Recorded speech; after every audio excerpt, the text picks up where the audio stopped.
much, Liam, for the introduction, and let me just extend my personal thanks to all of you for still being here, but to Mark for inviting me to Brighton. I've been coming to Brighton for a long time. I love coming here. I don't quite know why you invite me, but I never say no. It's good to be here, and particularly in this context, as you said at the start, you've been having some troubled times at Brighton University, and we have as well at the University of Anglia. So I would normally say I bring you solidarity, which I do, but I'll echo Herman if he's here and say I guess I also try to bring you friendship, care, and love. So thank you.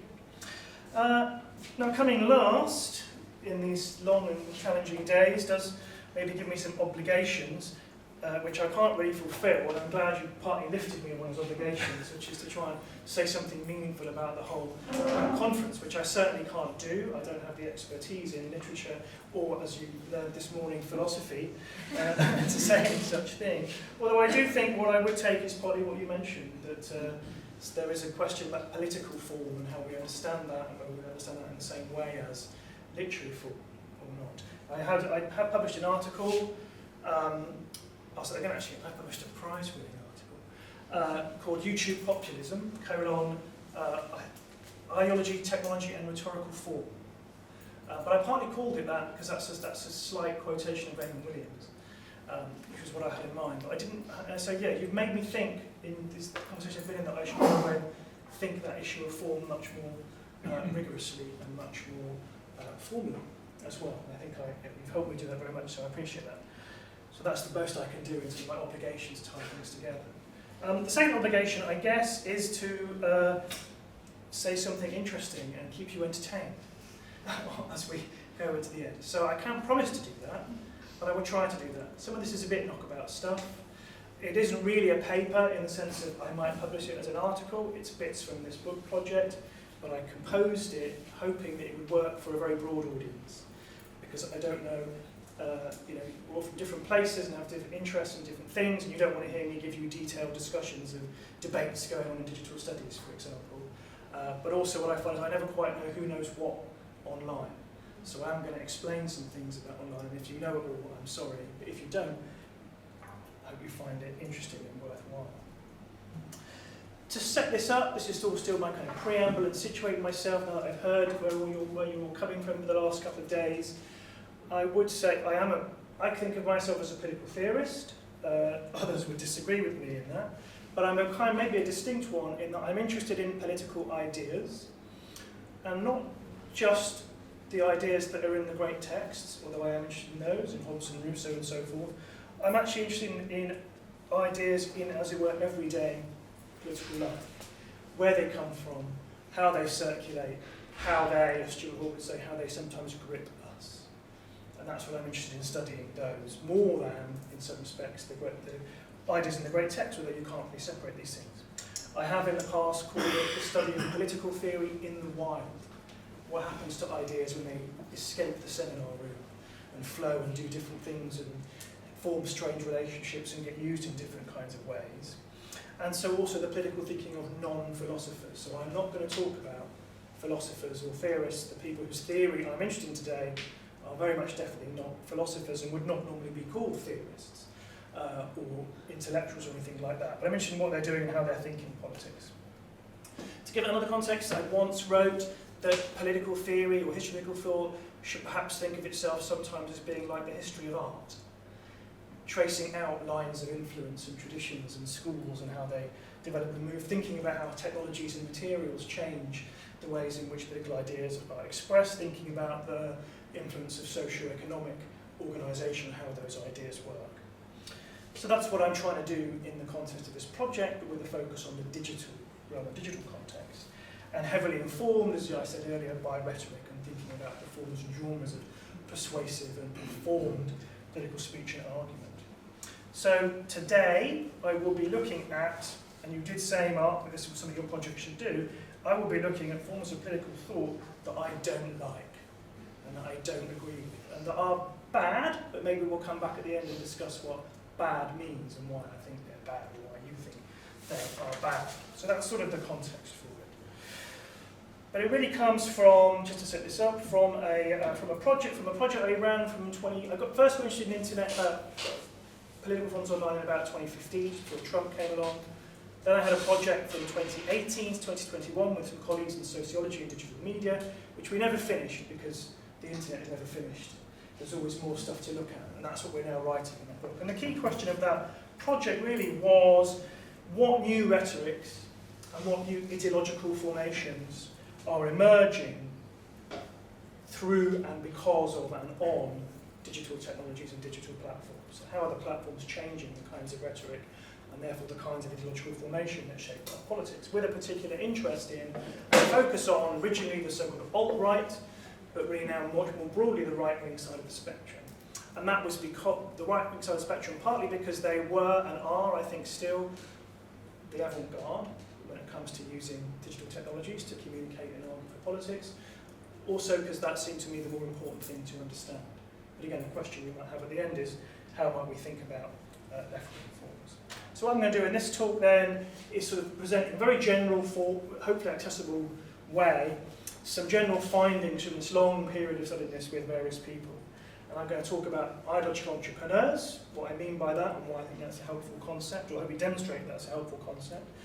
Reactionary digital politics, which is the sort of loose ideological formation that we've identified, and how that is sort of changing the ways in which hegemonic political struggle happens. And I'm going to do that through the theme today of the hero and the hero's journey.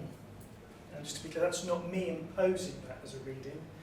That's the theme that is in these texts that I'm going to draw out and show to you. Become interested in the hero as a kind of rhetorical figure in these political discourses and how that grips people and binds them to these ideological formations. The talk itself will take you on a bit of a journey, but it won't be a hero's journey. It's not going to have that clear through line, and it's not going to leave you transfigured or ennobled at the end.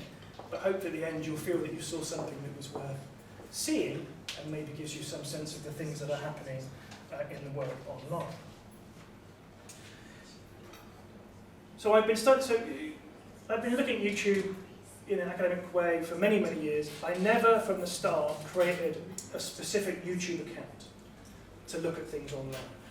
So the account that I look at all the fascists on is the same one that I look at all the 70s TV shows and documentaries on. So my profile online is a bit of a mess. And because I'm doing all that and looking at all these kinds of things, I'm quite into film as well, it didn't take long for the YouTube algorithm to insist that I get acquainted with this guy. Okay, his YouTube name is Nerdrotic. He's a comic book store owner called Gary, who used to live in California but moved from Texas. That was a whole drama on his YouTube channel. And his channel is all about Marvel, Disney, science fiction, Lord of the Rings, popular TV, and all these kinds of things. More specifically, it's about how they've all been ruined by the woke people. They've destroyed all these terrible texts. So this guy, he's not the hugest YouTuber in the world. He's got about 188,000 followers on Twitter, which is just over 30 times more than I have. So get online now and change that ratio. Follow me, Prof. Finlayson. He's got just over 1 million followers on YouTube, which is pretty good. Again, not hugest, but for this kind of thing is very large. His most popular video has just under 6 million views. It's called, and I'm going to shout because this is where the capitals are, it's called Woke Hollywood is Failing, and that's a good thing. So apart from the fact that the algorithm insisted I pay attention to this guy, he did become interesting to me as an example of a certain sort of online, perhaps ideological entrepreneur, which I'll talk about more in a bit. But this is an individual earning an income, really, maybe quite a good income, we can't be sure, by being online, promoting this particular take on Hollywood and popular culture. And disputes about popular culture have been and are a very important part of the current culture war. They is a theatre of conflict in the culture wars at the moment, particularly for disputes around politics and things we've been talking about over these last 2 days, gender, race, immigration, and so forth. And disputes over popular culture have, if you could say historically about things that happened 10 years ago, have historically been quite important in the organisation formation and development of right-wing and reactionary politics online. For those of you not aware, in 2014-15, a very large online controversy broke out about the role of women in the gaming industry, video games and gaming journalism. That it seems bizarre to say this, but it spiraled into a huge internet conflict, became known as Gamergate, and was a deeply misogynistic harassment campaign, a manifestation of what the American media scholar Adrienne Masnari calls toxic technoculture, but also drew many younger people into the orbit of the alt-right and into the orbit of the Trump campaign, and was one of the elements that was bubbling around in that 2016 election. So this guy I don't think is exactly like that, but is perhaps part of a wider online subculture, a community of online content creators who criticise popular movies, science fiction, fantasy, cinema to quite a large audience, criticise it for being woke, and sort of carrying a form of political analysis into the public arena, but is often expressed in, simplistically speaking, populist terms. There's an elite in Hollywood that hates you and is failing, hates the fans, that is imposing its politics upon you, that in the process is ruining great art and traditional literature, by which they mean Tolkien, and is supported by this corrupt media system and ideology that we need to overthrow and free ourselves from. So it's an interesting kind of example with marginal of a certain kind of informal political arena that maybe has reverberations that are more significant than one thinks. So let's look at another example of the same sort of phenomenon.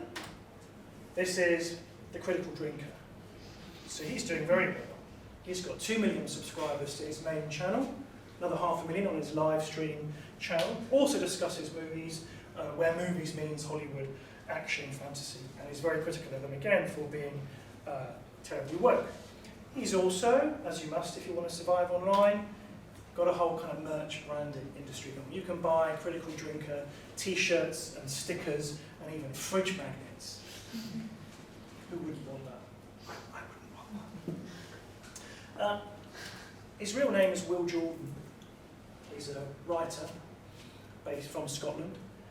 He writes the Ryan Drake series of adventure books about somebody who is both in the British Army Special Forces and works for the CIA. And writes books, as you can see, with titles like Redemption and Sacrifice. That's a bit of foreshadowing in my talk. According to his agent, and you can't read it here, according to his agent, you'll be surprised to learn that Will's interests include military history, mountain climbing, fitness training, boxing and reading. And that as part of his research, he's been lucky enough to have the opportunity to handle and test fire many of the weapons mentioned in the books. Both Critical Drinker and Nerdrotic have parlayed their opposition to contemporary Hollywood film culture into much wider attention. Here they are on the Piers Morgan show. Earlier this year, I think they were complaining about Snow White. There's a new version of it coming out. They've been on again quite recently for things they've been criticising. So here they are reaching kind of a global audience, parlaying that YouTube platform into a larger platform to articulate this cultural, critical position and make themselves part of the drama. Here they are, other people promoting their wares. Disney tries to cancel Critical Drinker and Nerdrotic.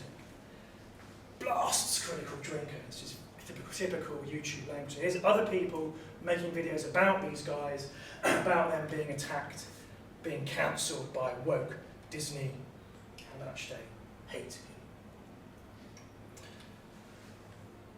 So for me, strange as it might seem, all of this, I think, is one way into getting a grip on and understanding a certain kind of ideological imaginary that is animating a lot of politics today, and that is intimately tied up with online cultures and the technologies and forms of online communication. So let's look a little bit more at what these guys actually said, the substance of them. Let's learn about critical drinkers, critical film theory. So he did a long-ish and quite successful series called Why Modern Movies Suck, where again modern movies means Marvel and Star Wars and so forth. got about 2 to 3 million views. So people are watching this kind of stuff. So what is Critical Drinker's approach? I know it's a long text. I've highlighted the key bits. Movies, he says, can teach us important lessons about how to live. Friendship, camaraderie, and all the rest of it. The lessons they teach us have influenced whole generations of people to do more than they ever thought possible, to reach higher and strive further, and work harder to be more than they are. Movies are like a set of moral scales. They help keep us balanced and level.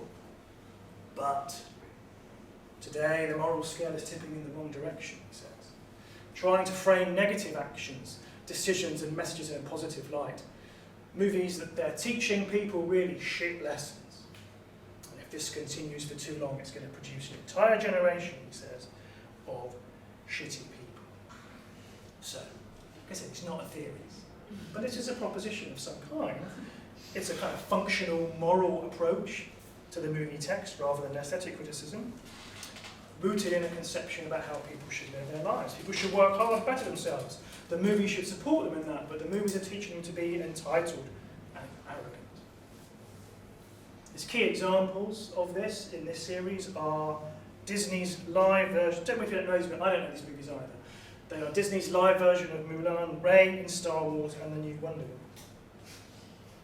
All female characters, which is not a coincidence. He has quite a lot to say about the rise of the strong female character. Why? One of the core elements of any character arc is presenting them with a challenge or difficulty they have to overcome. That's basic human nature. Did you not know that? Storytellers have known this for thousands of years, which is why most stories follow the same basic structure, he says. But now there are strong female characters, and there isn't struggle anymore. There is self-actualization. She already has everything she needs to succeed, and all that's required is to let go of the limitations imposed on her by others. So now we have the other part of Critical Drinker's critical theory. The movies have gone bad in part because they've become feminized and they've lost this journey of overcoming and struggle that makes you better to become pandering in some way, he thinks, to certain kinds of audiences. And he gives an example of that, talking about, this is Viola Davis appearing in a film called The Woman King. This is going to get a little unpleasant. One of the most tedious and embarrassing aspects of modern movies, he says, is watching a 100-man actress ploughing through a series of accommodating stuntmen twice her size. Why? Because men are generally bigger and heavier and have denser bones and are stronger. Hollywood doesn't like that, he says. This is where it gets unpleasant. 57-year-old Viola Davis taking on these stuntmen. This isn't believable. If she was, she'd be injured, her bones shattered. You don't have to be a literary critic to see the excess in his description, the pleasure he takes in imagining this. You also haven't got to be a literary critic to appreciate the ludicrousness of that as a criticism of movies in which people fly and teleport and have some kind of nuclear thing in their chest that means they can go whatever. I mean, it's ridiculous. So here we have, in the old days we call it a symptom, wouldn't we? A symptomatic thing that reveals to us what is going on here and how there is an ideological underpinning as if we didn't know it. It's this particular approach. So what we find this guy is not, of course, and we wouldn't expect a consistently developed theory, but you can see the elements of that theory. There is a natural self-evident order, which is also a moral order, that assigns people to their right places. People can find it hard to live in line with that order, so they need examples that teach them and show them what their correct role is, and that's what movies do. There's also an ideal form of story which embodies that moral theory and inspires people to be the best their nature demands of them, but society has departed from it, feminizing it, created unrealistic, misleading fictions which encourage people to go beyond their place or their role in that natural order. And that ideal form of story is, of course, the hero's journey. So for Drinker and others, all stories, not so much for aesthetic, but for functional, moral, and ideological reasons, as well as aesthetic reasons, should follow the structure of the hero's journey, as invented by Joseph Campbell specifically. These people aren't reading complex narratology. It's Joseph Campbell's arguments found in his popular study of mythology.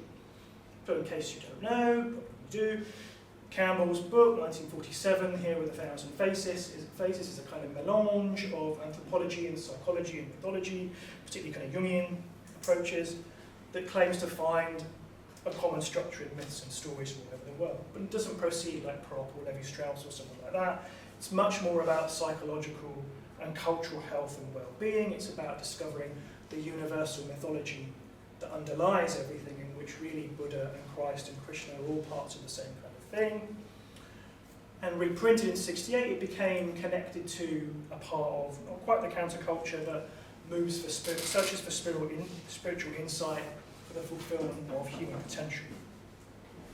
And became super famous in Hollywood, as you probably know, because George Lucas claimed he followed it to write Star Wars, and everyone began to make movies that had that shape, and then that became empirical proof that Campbell was correct. It's taught in 1,000 books and 1,000 online channels that this is the only story there is. A male hero embarks in a journey aided by a supernatural guide, descends into a different world, faces trials and challenges, and then is symbolically reborn, experiences transcendent awe, the meeting with the goddess, and returns fulfilled and accepts their responsibilities in life. But this is not just, as you can see in the examples I've given, a writing technique. It's meant to have real moral force and meaning, an analogue for actual existence and how we accommodate to it. It's a way of understanding our true nature and purpose and fulfilling it. Here's Campbell. If we could dredge up something forgotten by our civilization, we would become the boon bringer, the culture hero of the day. Recover this ancient and lost wisdom. This would be a world historical moment.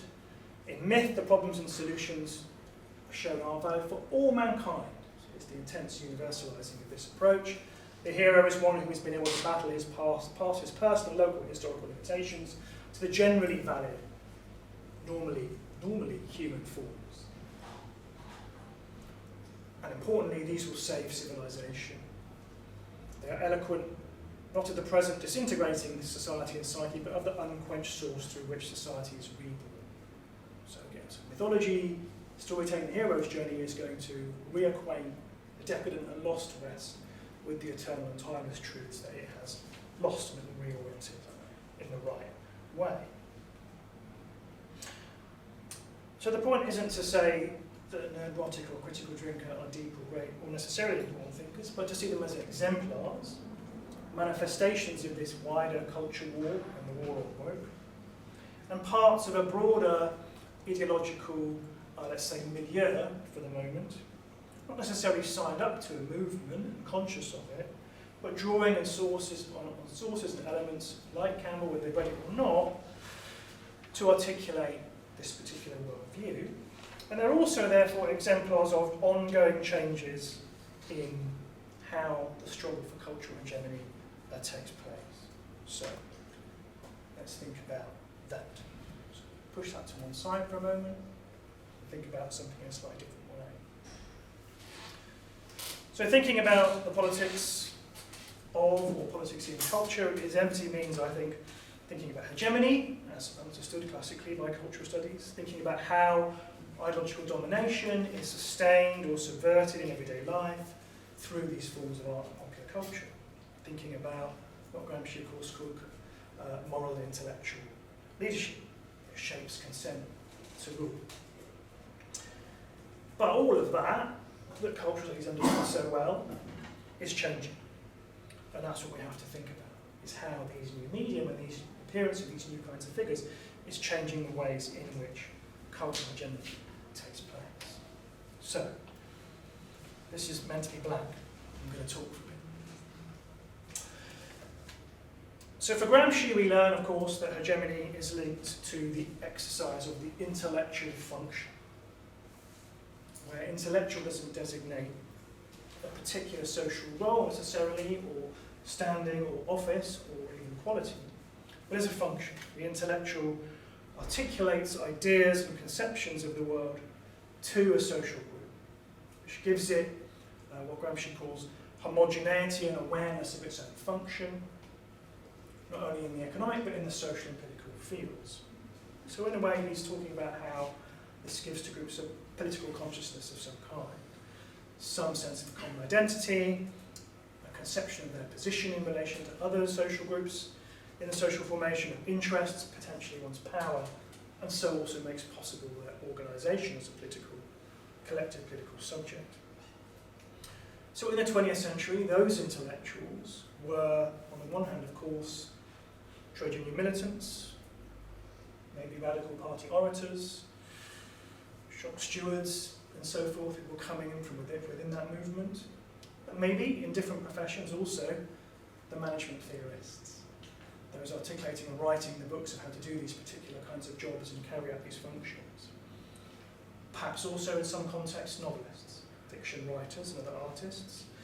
And of course also, particularly in the post-war period, those allied to state, elected leaders articulating conceptions of the world to publics, academics, who played that role, newspaper columnists, towards the end of the 20th century, people in think tanks, for example.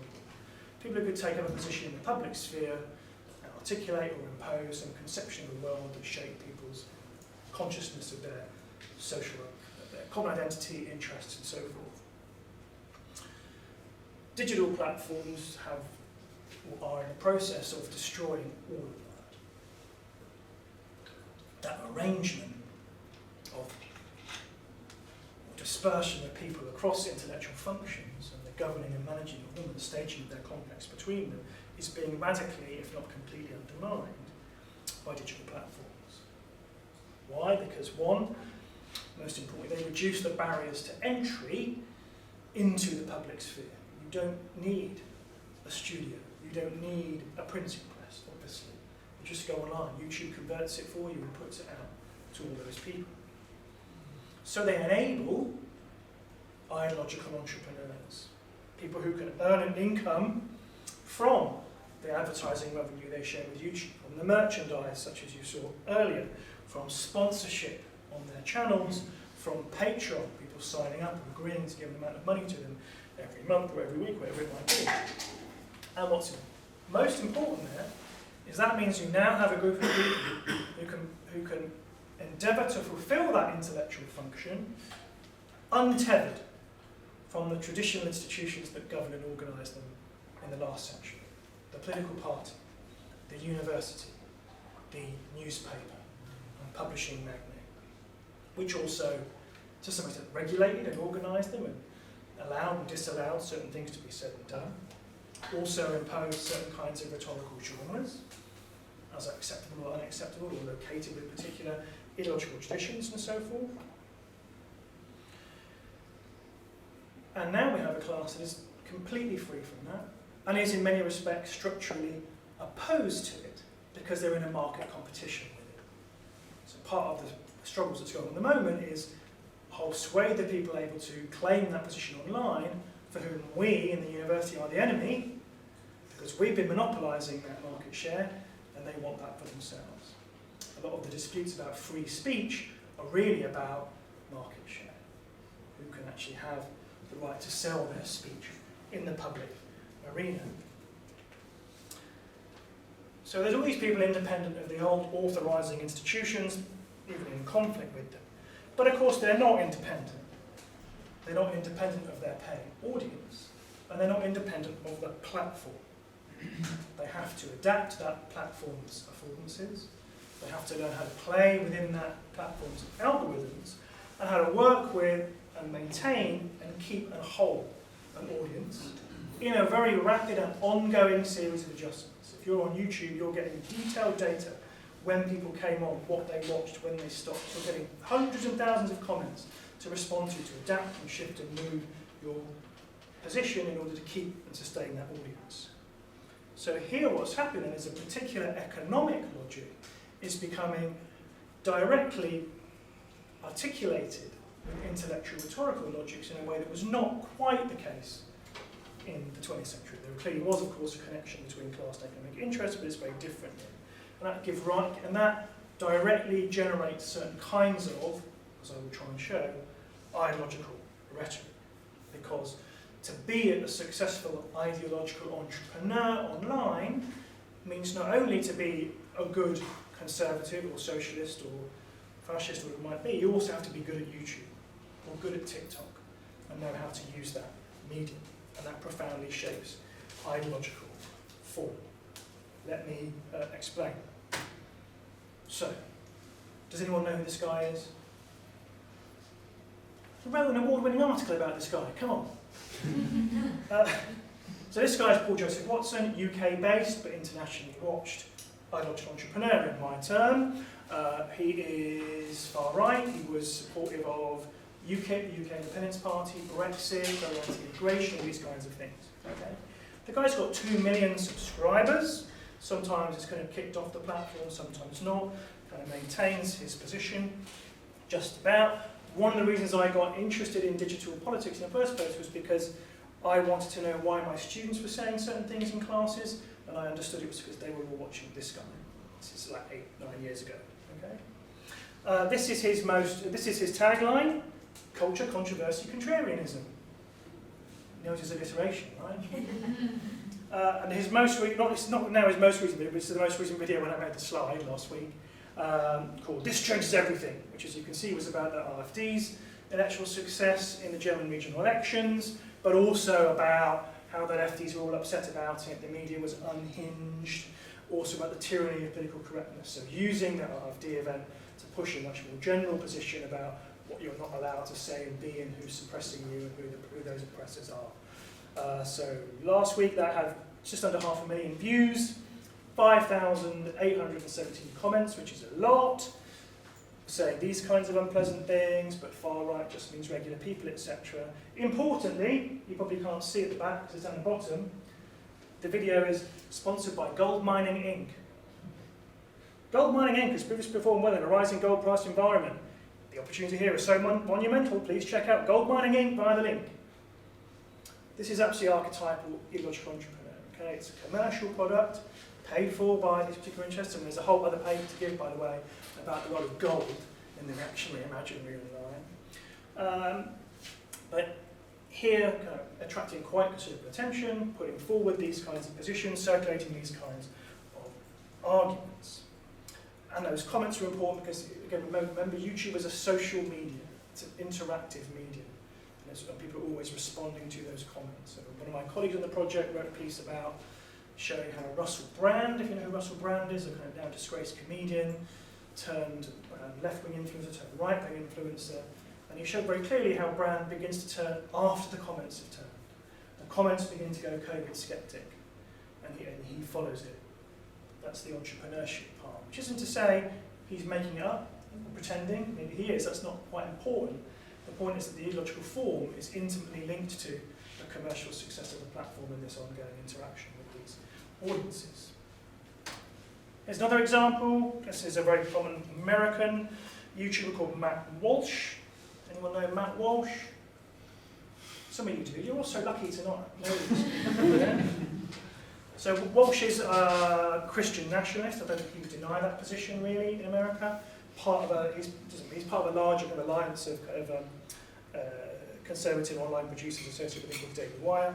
He's kind of most famous for a film he made called What is a Woman? He went around asking various academics and activists what is a woman to kind of produce it's an anti-trans film. He's just done the same thing with critical race theory. Here he is.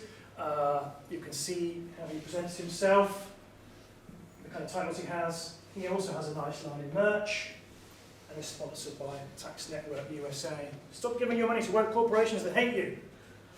Get your Jeremy's razors today. What are they like? So, I'm not going to give you a big analysis of Watson's rhetoric. You can read it if you want. But here are some titles of Watson's videos, and you might notice a pattern. Here's one called quite recent. I love quite a lot about art. Oh, what's this? Oh, look. Is there a pattern that we can discern here? They're not all called that, but one of the a typical pattern for Watson's videos, as for many in this space, is videos called The Truth About, that they're going to pass on to you. Walsh's a bit different.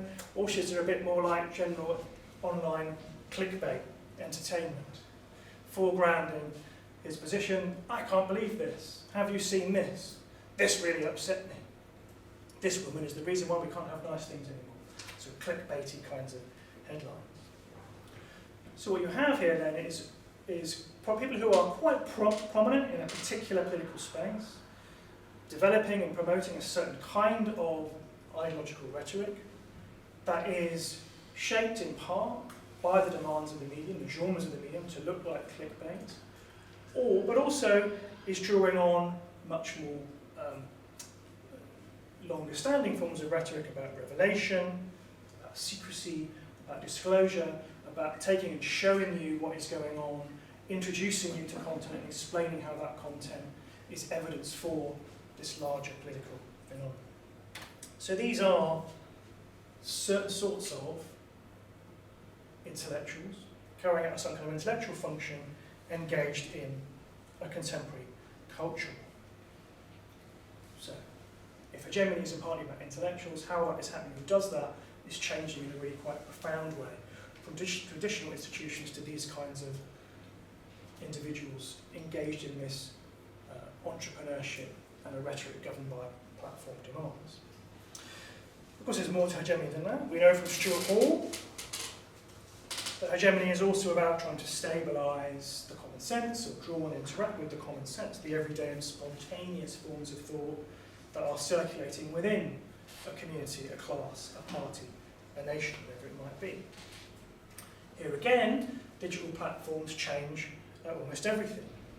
Online platforms speed up and expand the mobility of ideas and the range of ideas that are in play and that are moving around at any one time, breaking down and making it hard to sustain and maintain narrower, more defined forms of ideological reasoning, opening up and eroding forms of common sense, bringing about what J. Dean calls the collapse of symbolic efficiency. Meaning and the inferences we draw from terms and words and symbols becomes harder to achieve, or harder to stabilise, when things are constantly being picked up and moved and quoted and re-quoted and circulated at great speed.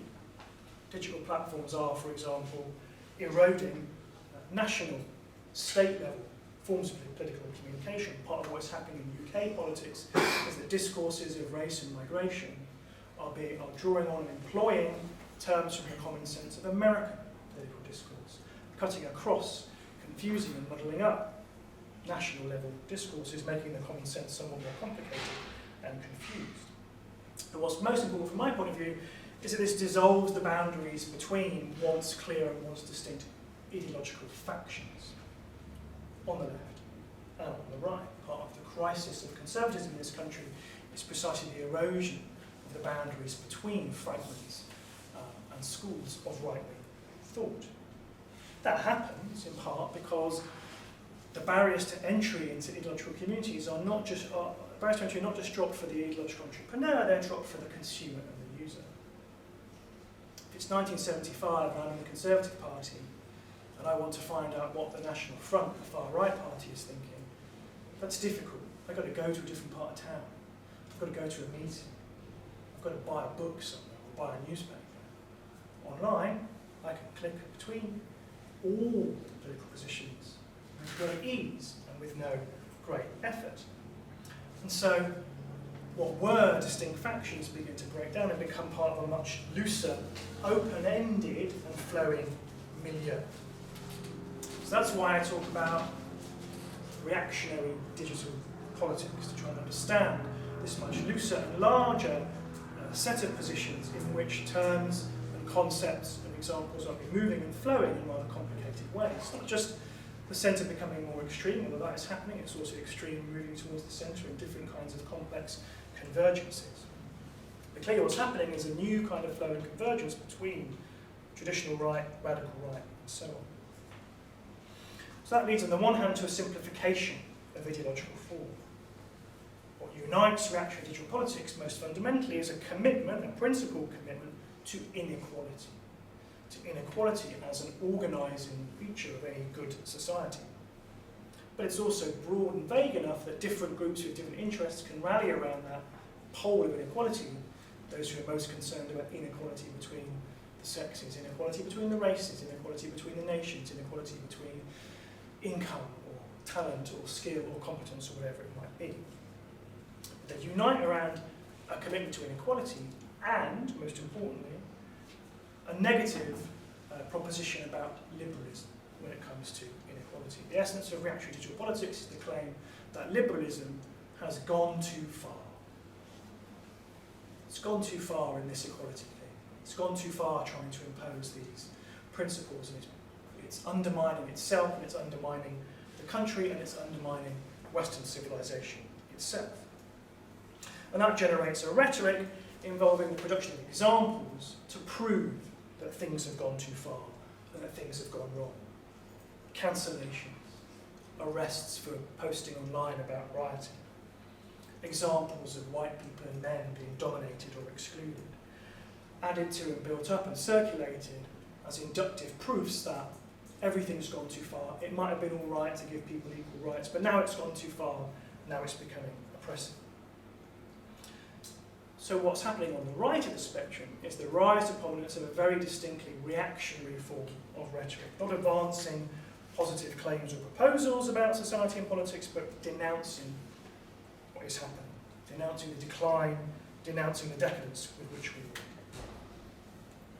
So, hegemony is changing because the intellectuals are changing, common sense erodes and breaks down, creating looser ideological milieu, simpler, but also more generalising and fluid forms of rhetoric about decline and all the rest of the reactionary vocabulary. What else do we know about hegemony? Well, Leclerc tells us hegemony is all about naming, signifiers with which subjects identify. I don't think that's quite right. I think what we see online kind of shows how that's not quite right. Because online discourse, reactionary discourse, is primarily about naming events, not naming people, about characterising phenomena as examples of this larger crisis that liberalism is pushing us into, taking events from the social media stream and showing that they are evidence of the crisis around us, of liberalism going too far. And those are intensified and enabled by the fundamental affordances of platforms like Twitter and TikTok. The essential form of TikTok, if you can say that sort of thing, would be the stitch. And you draw on someone else's video, reproduce it and interrupt it and comment on it. In Twitter, it's the quote tweet. In YouTube, it's also pulling the extracts from someone else. So the medium, partly for reasons of cheapness, but also in ways in which the accomplishment of videos works, induces a form of communication in which you take extracts from other people's discourses, insert them into your own, and in so doing characterise them in a certain kind of way that proves that they are examples of this larger phenomenon of the crisis of liberalism that you want to articulate. Let me give you an example, because I can sense that's becoming clear. So this is libs of TikTok. Does anyone know libs of TikTok? Some of you are nodding. Good, I'm not alone. Yeah. So this is Raya, what's her name? Raya Chaya Raichik, she's a real estate, was a real estate agent. She actually made several attempts to become successful online, and this was the one that hit. And what it started out as was her posting extracts, clips from mostly TikTok, mostly of teachers, talking about anything to do with gender identity or sex education or feminism. And holding them up, extracting parts to present them as examples of how things have gone too far, they're grooming your kids, the whole thing is going awful, the whole thing is, it's all gone horribly wrong. So notice the way you can't really see all these examples, how this is working as a certain kind of rhetorical form, without going into a big long discussion of its enigmatic nature. It's stringing a series of particulars together, incidents, represented and characterised in certain kinds of ways, followed by the kind of injunction or the statement, another ad for homeschooling. Why are they doing this to their kids? Parents beware. How many more have to die? Leaving audiences to draw the conclusions, oh, there's so many of these things ongoing, it's all going terribly wrong, there's all this big plot by everybody else to undermine these things and so forth. It's an accumulation of examples, an endless list that is meant to give you the experience of revealing the consistency and the hidden truth behind all of these things, the universal phenomenon that is at work, the deep state. This is also what Watson's doing with The Truth About, and what Matt Walsh is doing with his Revelations. So it's worth there kind of mentioning the core organising trope of reactionary rhetoric online, which is the red pill.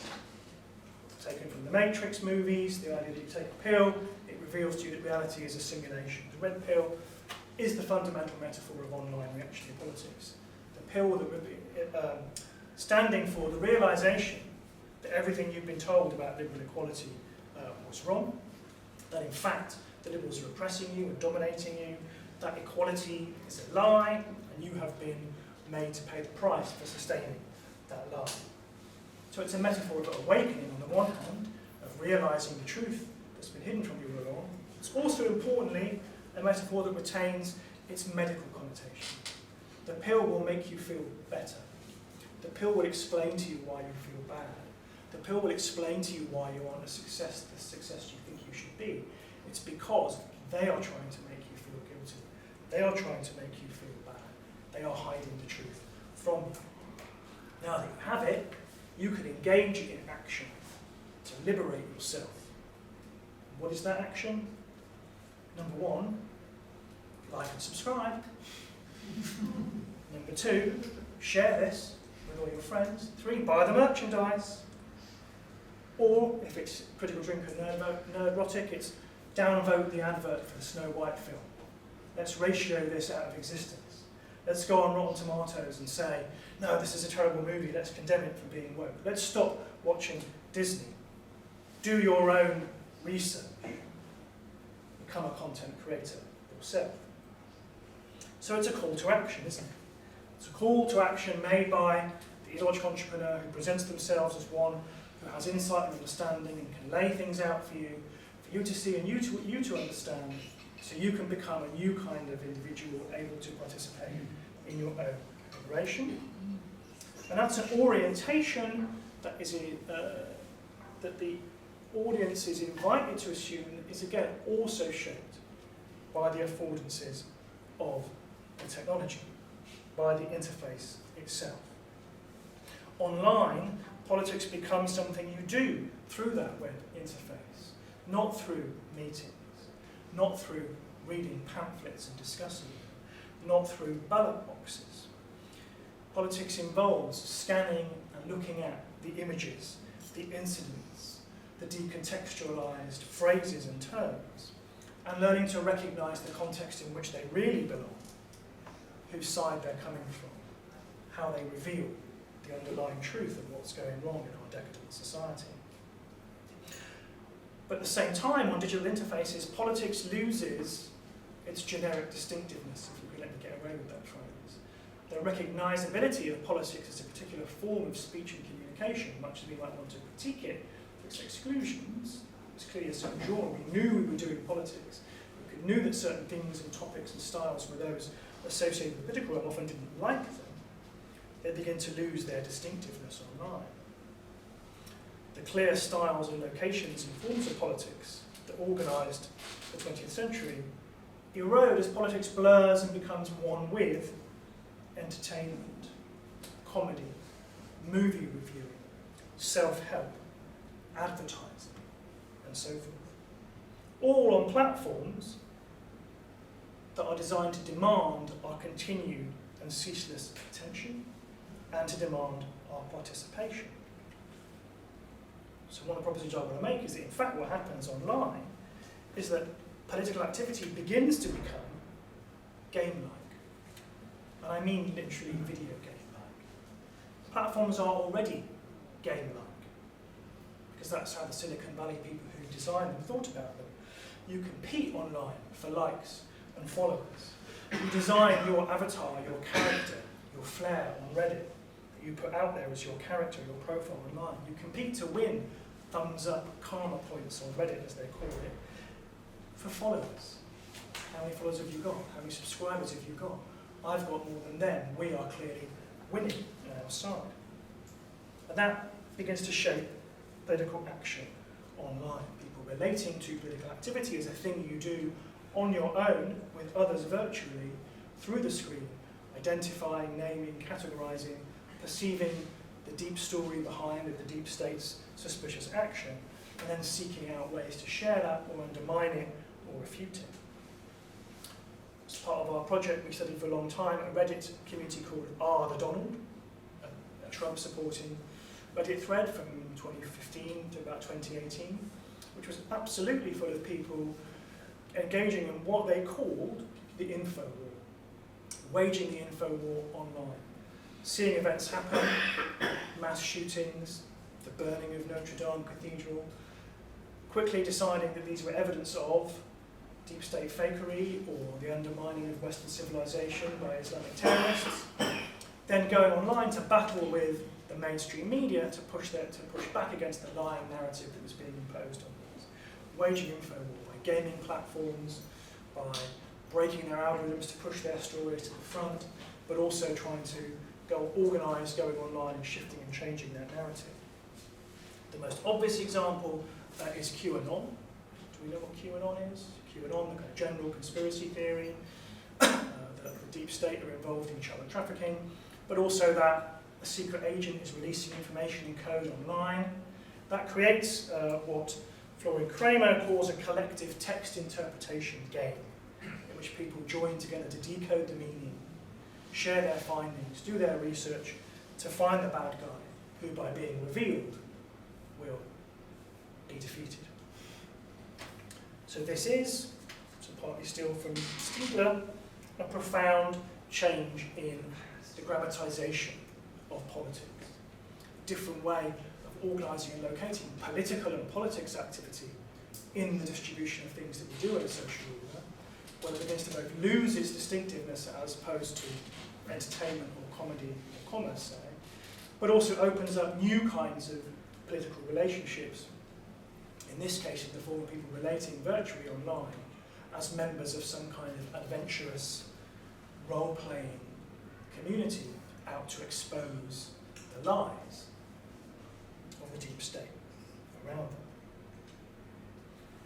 So where once politics was founded as the orator addressing the demos, it dissolves and becomes the game player working with others to free the demos from the orator.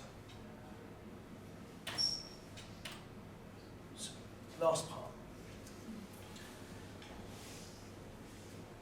Underlying all this, as you can see now, the two parts sort of go together, right? Is the nerd-rotic critical film theory version of the hero's journey and an articulation of politics that begins to feel like an adventurous game that we play online as we seek to understand what's really going on, doing our own research and thinking about how to resist it. So discourses of heroism, of course, occupy an important place in politics and political culture, always have done in the construction of political communities, in the setting and managing of behavioural norms. They can be, heroes can be a kind of discursive currency, a sort of shorthand for idealised forms of approved behaviour. Ritual commemorations and invocations of heroes are common in all political societies, especially of the heroic dead, whose sacrifice re-sacralises the social contract. States have their pantheons, and who and what is a hero and contestation of that can be one of the ways in which a certain kind of cultural politics takes place. I'd suggest that in many modern liberal states, there's an ideological push to make a hero out of the ordinary, the nurse, the firefighter, the key worker who gets clapped, but not for doing something exceptional unless it's exceptional adherence to the norms of their profession and their proper role. There's a kind of secularisation of the hero role there. It's also a way of not paying people enough money. But there remains in play the older, ancient idea of the hero as liminal figure who exceeds the bounds of nature, and so is a threat to the polis, but perhaps also desirable in some way. And maybe there's a tension then between the hero as everyday fulfilment of one's role in the division of labour, and the hero as one, in the words of the sociologist Bernard Giesen, who reaches across the confines of the everyday world, hinting at a realm beyond it, the sacred, invisible and evanescent, eternal and frightening. That latter figure forms part of a critique of modernity, which finds modern life inimical to the heroic, because modern societies and economies constrict the individual.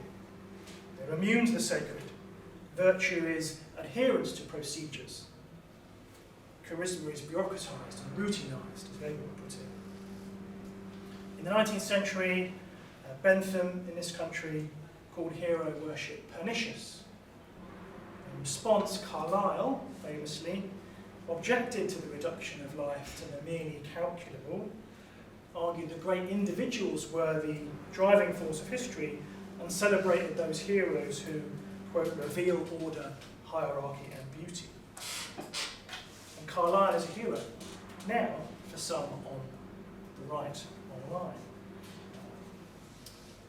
Vance, I've forgotten his first name, Trump's VP pick, is a big fan of a guy called Curtis Yarvin, whose online name is Mencius Mulbug. And Mulbug is an advocate of a Carlylean theory of monarchy and heroism.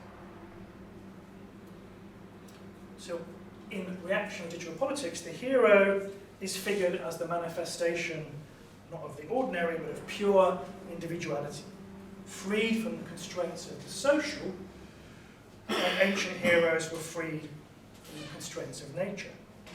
And we can know that they are a hero precisely because they are not constrained by the rationalising orders of social propriety, decorum, of law, of science, or money. The hero doesn't care what's politically correct. The hero ignores the consensus because they are authentic, and so breaks the rules of political discourse, like a Trump. The hero lives by their own law, or a truer law than that of mere states. I don't know if you know this phenomenon of the sovereign individual.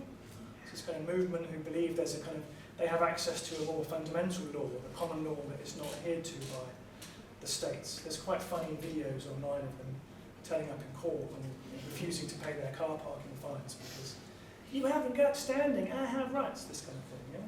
Because they have a different law that they follow, not that mere law that the rest of us sheeple follow. The heroes defy science. They don't need masks or vaccines. There's no climate change. There isn't even a globe. The earth is flat. And most importantly, the hero is beyond money. A Schumpeterian entrepreneurial hero who makes things anew. Silicon Valley leaders are called founders. They are founders, important, powerful word. They're beyond money because they've got so much of it. Musk is a hero because he will just throw 60 billion at Twitter. But of course he's also a hero. Remember we started with movies, right? Goes into space. He flies. He defies gravity. Palantir. It's a software data company involved in all kinds of things. It's involved in the NHS. It's involved in drones and security. You heard of Palantir? Yeah? I was delighted to see Maureen Dowd talking about its founder, Alex Carr, one of its founders, and say this. Its name is derived from Tolkien. They have Lord of the Rings decor in their office. Mr. Karp's friend Diane von Furstenberg told me he sees himself as Batman. That's reassuring, right? He sees himself as a vigilante, creating downloadable programs for drones. You see that hero discourse filtering through this particular kind of level. So, now we have to turn, inevitably, and I apologise, we're going to think about this prevalence of the hero discourse. We've got to talk about Jordan Peterson. And to see you know who Peterson is, yeah? Canadian psychologist, archetypal ideological entrepreneur, made his name opposing rights for trans people in Canada, cult figure. Currently, I think, still on his Wrestling with God tour, if you want to go and see him live. So at the core of Peterson's outlook, some pretty familiar themes. There is wisdom embedded in ancient culture and tradition. It gives people the narratives they need to understand their life. But we're suffering today because we've lost touch with those ancient narratives. That's why we're all upset and angry and not psychologically healthy. And we've allowed those narratives to be stolen or undermined or taken from us by the liberals, the feminists, and the cultural Marxists, who are sick, resentful people. We need, Peterson says, a shared belief system to, quote, reduce uncertainty and the chaotic mix of intolerable emotions that uncertainty inevitably produces. And central to that mythology and that order is the hero and the hero's journey. Narratives of the known, as he calls them, patriotic rituals, stories of ancestral heroes, myths and symbols of cultural and racial identity.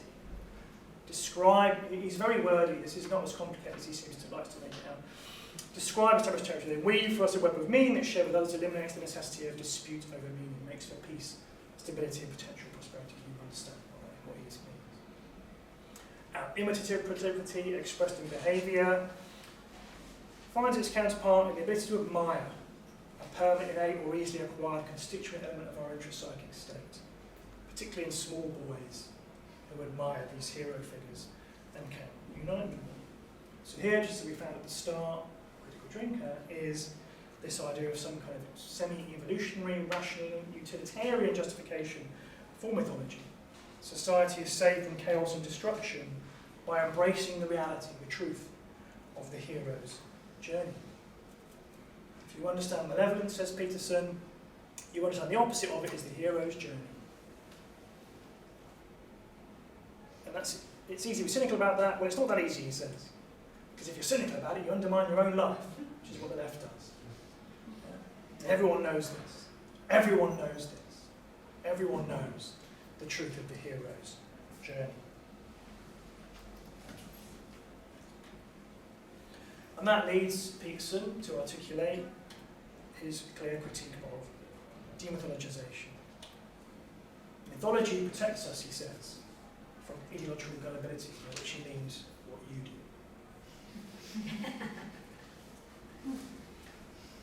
Linguistically mediated criticism, that's definitely what you do, of behaviour undermines faith in hierarchy and adaptation. The final emergent process of developmental chain of abstraction can be applied to undermine the stability of its foundation. What he means is the modern and verbally sophisticated individual, again that's you, is in danger of soaring off the branch on which he or she sits. Civilized Homo sapiens can use words to destroy what words did not create. In other words, there is a mythology which is a reflection of a natural power that is beyond words, pre-linguistic, that contains this ordering principle, which has been lost by modernity and particularly lost by individuals using language to critique. We must move beyond that demythologization and bring the myths back. So, all right. I've meandered, right? I told you I would. We had the film People, we had my disquisition on hegemony, then we had our hero's journey and Peterson and so forth. Yeah? Come back to these guys, what's the point? So, the point is that an online political discourse, or an online discourse about popular cinema, is in part a vehicle for a generalised anti-woke politics that is shaped by the idea of the hero's journey into perhaps I might now play political form that organises political experience for people. It does so as a truth, but only about the nature of stories, but about the function of myth and story in society, and which then generates a political struggle over that. And becomes a claim about the nature of the world, of the universe, of a natural and self-evident order, of a struggle to define oneself and live up to one's place in that order, partly through opposition to those who undermine it, liberalism in the modern state. And that becomes a key part of the field or the milieu of reactionary politics or metapolitics. We can talk about metapolitics in a little bit, that's part of what this is. Articulate with the critique of liberalism as the corruption of that order, as an attempt to subvert nature, denying men their heroic role, and denying mothers their role too, which is part of what's going on in the kind of Vance Trump discourse about reproduction. That can then be employed and used and applied and circulated around all kinds of different issues, anti-vaccine, anti-immigration, etc. And becomes part of a larger phenomenon in which politics is reconstituted as a heroic, epic tale of great individuals seeing the truth, acting on it, and killing the dragon. The EU, feminism, the deep state, Big Pharma, Hollywood, liberal elites in the universities, and becomes an also defence and advocacy for a re-mythologised society composed of stories which resonate without the need for linguistic criticism, evoking ancient intuitive responses to these symbols. Now, the heroism is not the only key coordinate in that reactionary metapolitics. When the book comes out, you'll see it's also things to do with salvation and particular experience of the body and so forth. But it is a key organising principle. And crucially, one is intensified by the platform, by the experience of being online, discovering, connecting, seeing truths on the screen, learning to read the images, the words and their meanings, which is also a part of a commodified process, of a machine that needs and wants your attention, because that's what generates income from it. But also one where the basic vocabulary invites this kind of self-conception. I think one shouldn't underestimate the importance of the fact that online people call themselves creators, and creators have followers. Online, however, everyone can become a creator, and no longer just a follower in their imagination. And online influencers, like those I've been showing to you, Walsh, Joseph Watson, Rinker and so forth, can be the magical figures who help you on your journey if you like and subscribe and buy their merchandise. Hear the call to invention, to defend your society from the decadence of the liberals. Use your supernatural aids, the internet, to circumvent the power of them and see what's really happening. Cross the threshold, take the red pill. Learn from the wise Yodas online. Endure the road of trials, being counselled by the cultural Marxists. See yourself transformed once you stand up for the truth against all these lies of liberalism, and ultimately launch your own channel and become an entrepreneur. So I think you see the point, and the kind of, despite my meandering around it. So let me just leave you then with what is my favourite image that I came across in all my studies. I know it's a bit of a weird thing to say, you'll see why when you see it, but it encapsulates everything. This is it. This is the essence of the entire political milieu captured in one image. Okay? The male hero in the middle, protecting the child in this burnt-out, post-apocalyptic biblical landscape, shielding them from the bad spelling in front, the murderers, etc. But this image, I could also give you a whole lecture on this image, because this image comes from ChristianPhotoshop.com.